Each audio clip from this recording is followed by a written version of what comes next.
The 2025 Tour de France may not go down as the most suspenseful GC battle. Tadej Pogačar was simply on another level.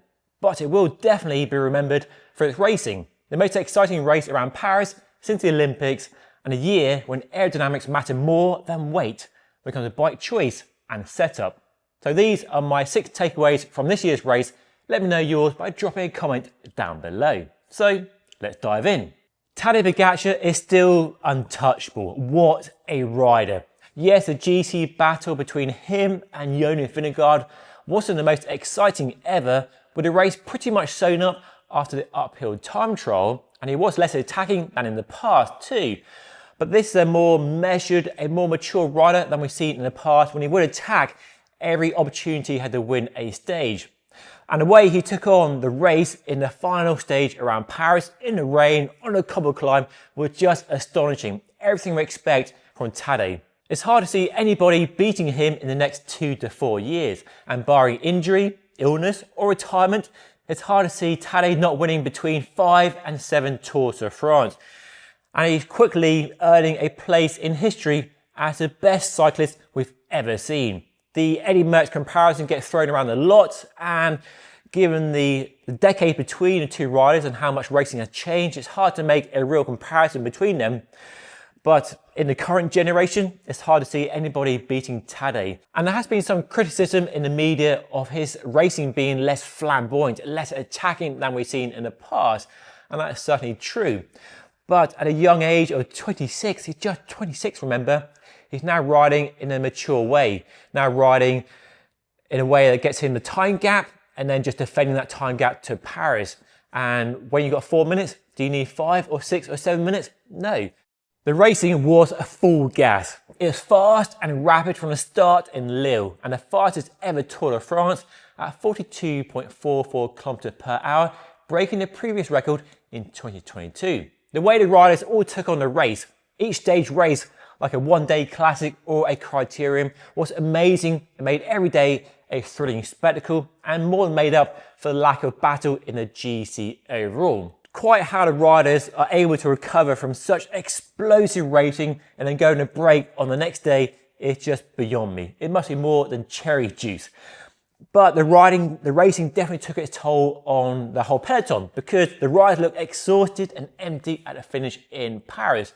And I doubt Wout van Aert would have dropped a fresh Tadej on that cobble climb in Paris. Aero bikes have truly taken over. Those lightweight climber bikes still in the back of the truck. Every top GC contender rode full aero setups, even on the biggest mountain stages.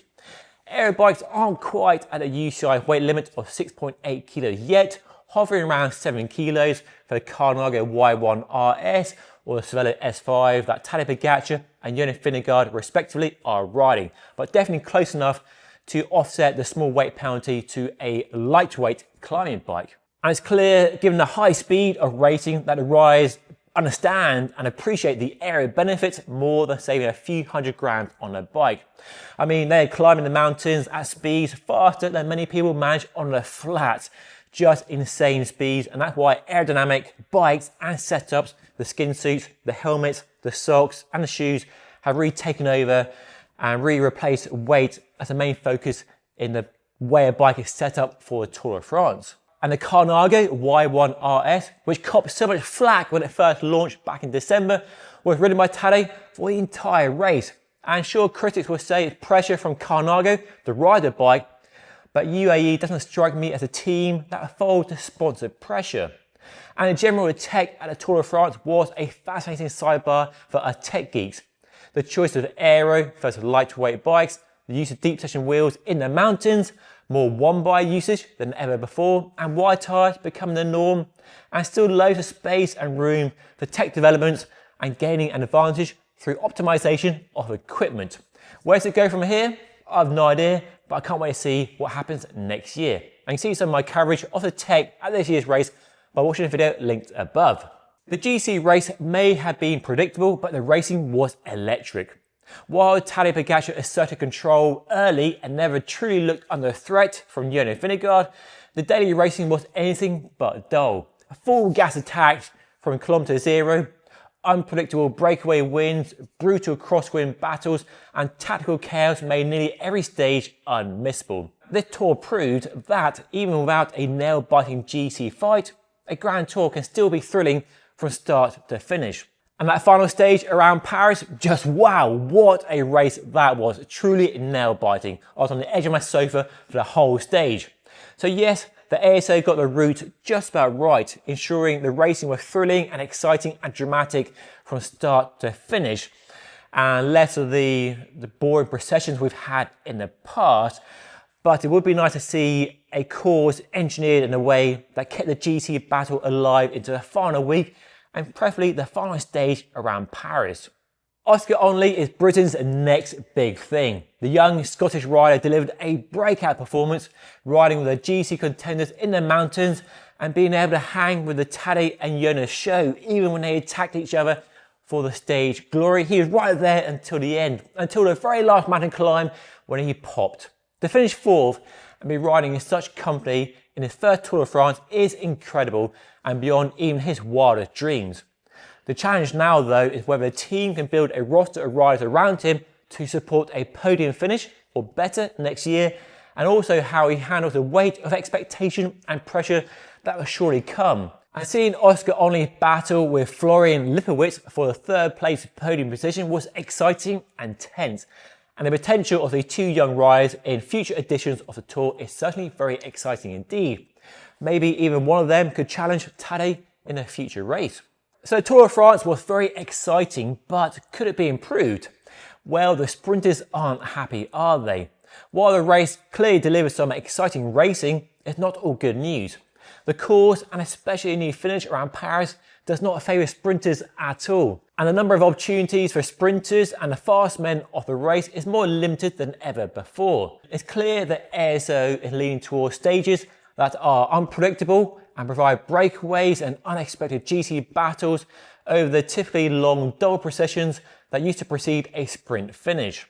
And devising a route that takes the GC battle into the final week has to be the goal, but I don't know how you do that. Any thoughts or suggestions, drop them down below. And also, the jerseys make no sense. Tadej won the yellow, but he could have won all the jerseys just about. So the way the points are awarded for the green jersey, the polka dot jersey, need revising to open up these individual challenges as races within the race. Because while the race for yellow might be sewn up in the future editions of the Tour de France, the individual race for the polka dot jersey and the green jersey needs to be considered and really altered to make sure those races, those battles, are as thrilling as a battle for the overall yellow jersey.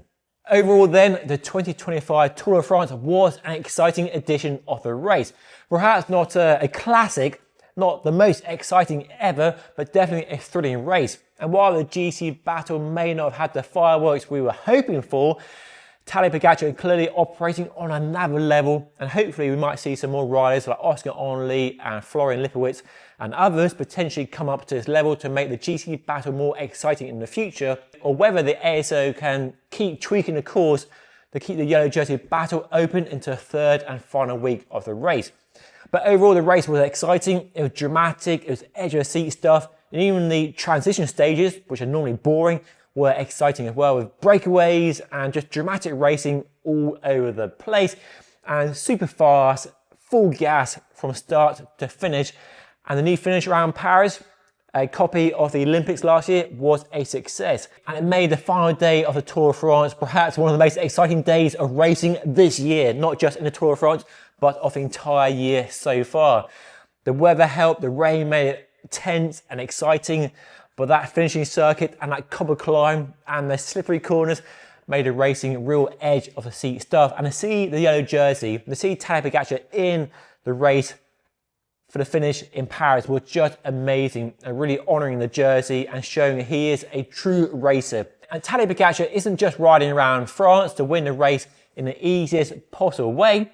He's there to win every opportunity he gets, even at the final stage in Paris, when the smart thing to do would be to sit in the bunch and wait for the finish to come up to him. He was there, taking the race by the scruff of his neck, battling Wout van Aert on that slippery cobble climb in the pouring rain, and just giving us all something exciting to watch. and showing and reminding us all that he is a pure racer in the best possible sense.